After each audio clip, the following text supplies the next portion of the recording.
नमस्कार, मी दृष्टी तुमचं सगळ्यांचं स्वागत करते दृष्टीज किचनमध्ये। आज इथे आपण बनवणार आहे मस्त असे गणपती बाप्पांसाठी स्पेशल असे मोदक बनवणार आहे।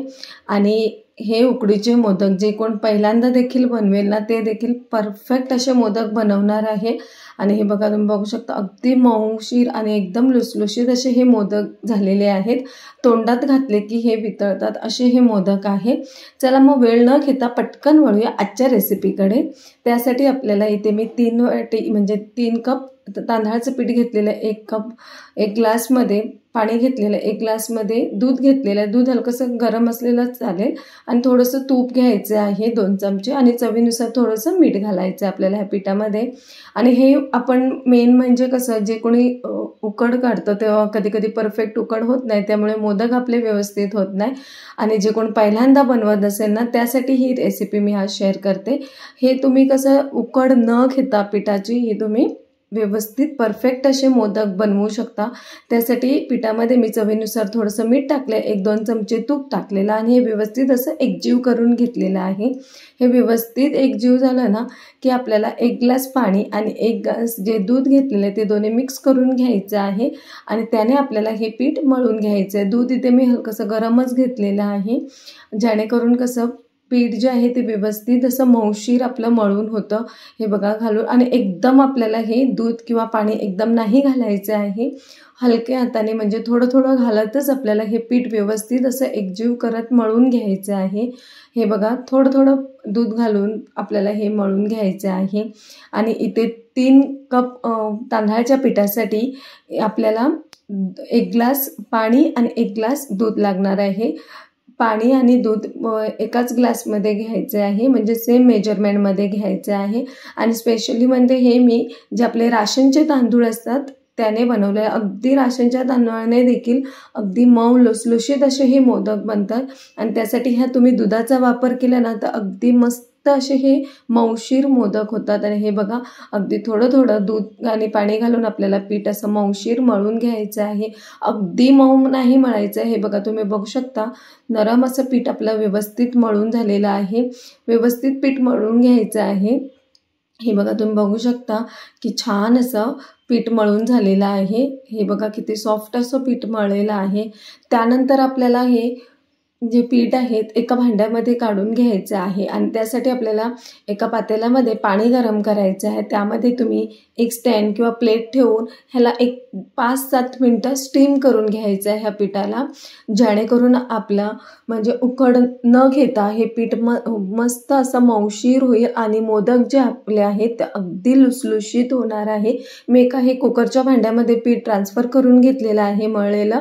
त्यानंतर फॉकच्या सहाय्याने किंवा सुरीच्या सहाय्याने किंवा चमचा घेऊन तुम्ही थोडंसं मध्ये त्याला असं गॅप करायचं आहे, जेणेकरून ते व्यवस्थित असं स्टीम होईल। हे बघा व्यवस्थित स्टीम होण्यासाठी थोडंसं मध्ये कट करून घ्यायचं आहे।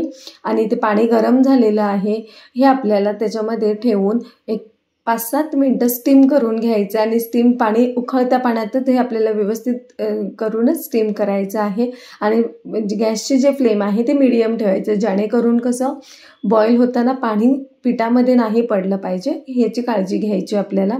त्यानंतर हलकंसं गरम असतानाच आपल्याला म्हणजे गरम असताना आपल्याला हे स्मॅशरच्या ह्याने किंवा चमचा किंवा तुम्ही ग्लास किंवा तांब्याने हे थोडंसं असं हलकंसं स्मॅश करून घ्यायचं आहे, जेणेकरून कसं हे स्टीम झालं की थोडंसं घट्टपणा येतो त्याला, त्यामुळे आपल्याला हे व्यवस्थित असं स्मॅश करून घ्यायचं आहे। व्यवस्थित पूर्ण म्हणजे त्याच्यामध्ये लम्स नाही राहिले पाहिजे ह्याची काळजी घ्यायची आहे।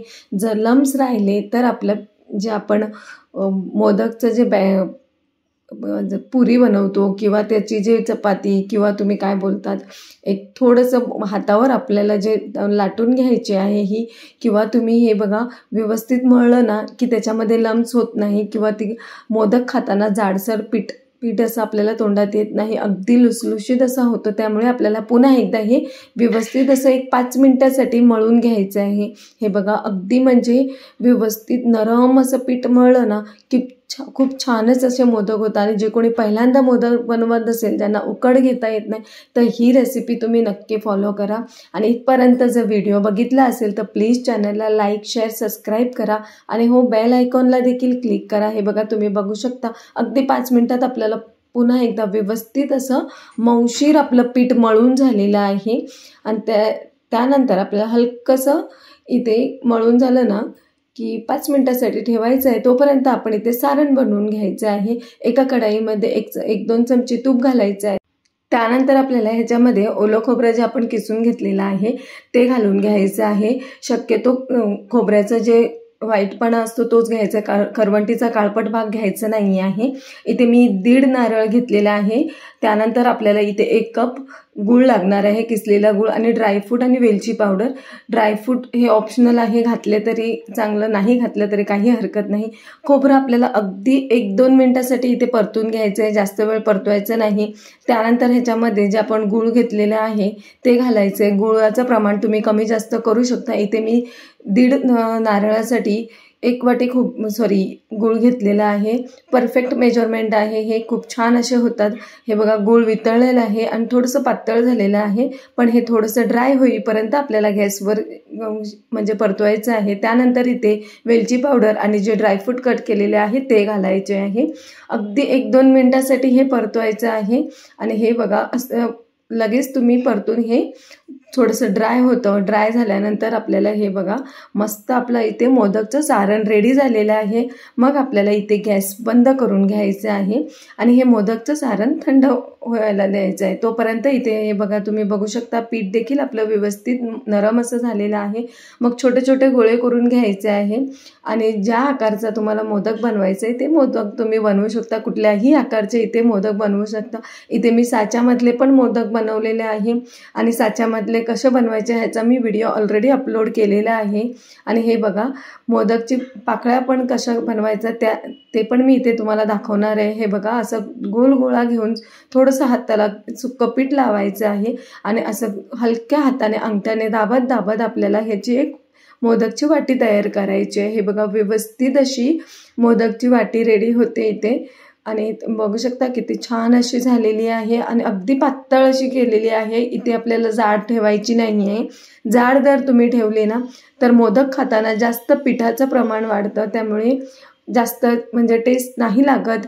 त्यामुळे आपण इथे एकदम पातळ अशी ह्याची पाकळी तयार करून घ्यायची आणि अशा प्रकारे आपल्याला त्याला पॅटर्न बनवून घ्यायचे आहे मोदकचे. तुम्ही कितीही बॅटरचं बनवू शकता. इथे 5, 7, 11 तुम्हाला जेवढं जमेल तेवढं तुम्ही बनवू शकता. आणि ह्याच्यामध्ये त्यानंतर आपल्याला भरून असं सारण घ्यायचं आहे.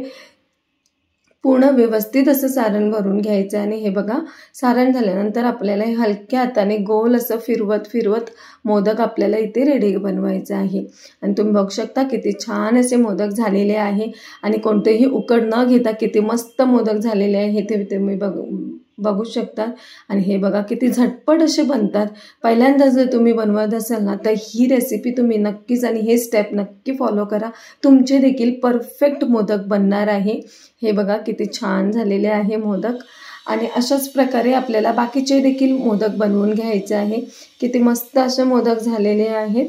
आणि अशाच पद्धतीने तुम्ही दुसरे किती 5 कळ्यांचे किंवा 5 हे घ्यायचे किंवा 11 ह्याचे बनवून घ्यायचे आहे. त्यानंतर साईडला मी इथे पाणी गरम केलेलं, त्यानंतर एक जाळी ठेवायची आहे त्याच्यावर आणि आपल्याला हे मोदक त्याच्यावर स्टीम करायला ठेवायचे आहे. इथे मी थोडंसं केसर लावलेलं आहे. केसर ऑप्शनल आहे, तुम्ही असेल तर लावू शकता, नाही लावलं तरी काही हरकत नाही. लावल्याने एक थोडंसं फ्लेवर येतो त्याच्यामध्ये, म्हणून आपण हे इथे केसर लावलेलं आहे. त्यानंतर आपल्याला हे पूर्ण सगळे जाळीवर ठेवून घेतल्यानंतर झाकण लावून आपल्याला एक 10 ते 15 मिनटं हे स्टीम करून घ्यायचे आहे. इथे जास्त वेळ स्टीम करायची गरज नाही. हे बघा, स्टीम झाल्यानंतर किती मस्त आपले हे मोदक रेडी झालेले आहे. इथे मी थोडे 11 पाकळीचे मोदक बनवले आहे. कोणते 5 बनवले आहे, कोणते 7 बनवले आहे. तुम्हाला जेवढ्या पाकळ्यांचे मोदक बनवायचे तुम्ही बनवू शकता.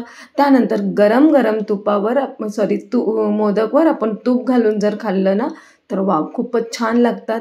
आणि इथपर्यंत रेसिपी बघितली असेल तर प्लीज चॅनलला लाईक, शेअर, सबस्क्राईब करायला मात्र विसरू नका. जसं की मी बोललेली मी वेगवेगळ्या आकारचे बनवलेले आहे, साच्यामध्ये बनवलेले आहे. थँक्यू.